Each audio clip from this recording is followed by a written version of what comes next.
This is our main brunch item, a lovely smoked yuca and chorizo with a fermented cornbread crumble, poached egg, and then on top is a fermented tofu with dried chipotle chilies and a little bit of sour cream. Wow. So, and then I had to throw a little bit of choke cocoa nib on top because we got it, so we're gonna use it, so. I gotta be me. Not quite like an egg Benedict, but. Very nice. The spice is nice in there too.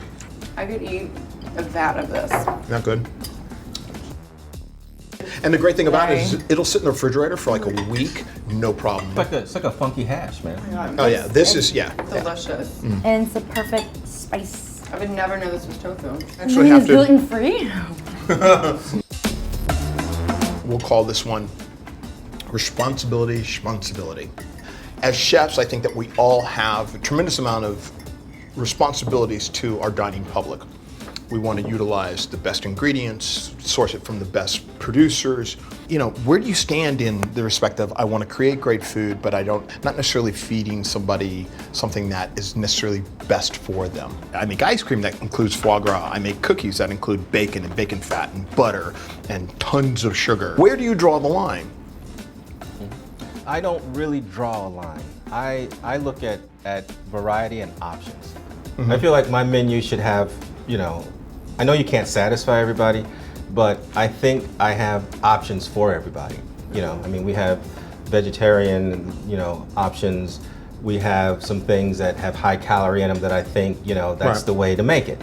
You know, I mean, if we make a really cool mac and cheese, you know, it needs to be mac and cheesy. You know, we put Maine lobster in it, big pieces of lobster right on top. You've seen it. Yeah, you know, I've eaten it. we don't just toss a little lobster in. You know, we put nice big pieces on top so you can see what you're getting. But the mac and cheese it's 100%. It's authentic. It's right there. But you don't have to eat that. You know, and when you come into the restaurant, you have choices. You know, you have lots of things on the menu, lots of variety. That's how I think about it. I don't want to take away. I don't want to be your parent. I don't want you to come into the restaurant and I'm like, no, this is what you have to eat because it's good for you. So you're putting the earnest. You're putting the earnest on the consumer. I'll eat this, but I won't.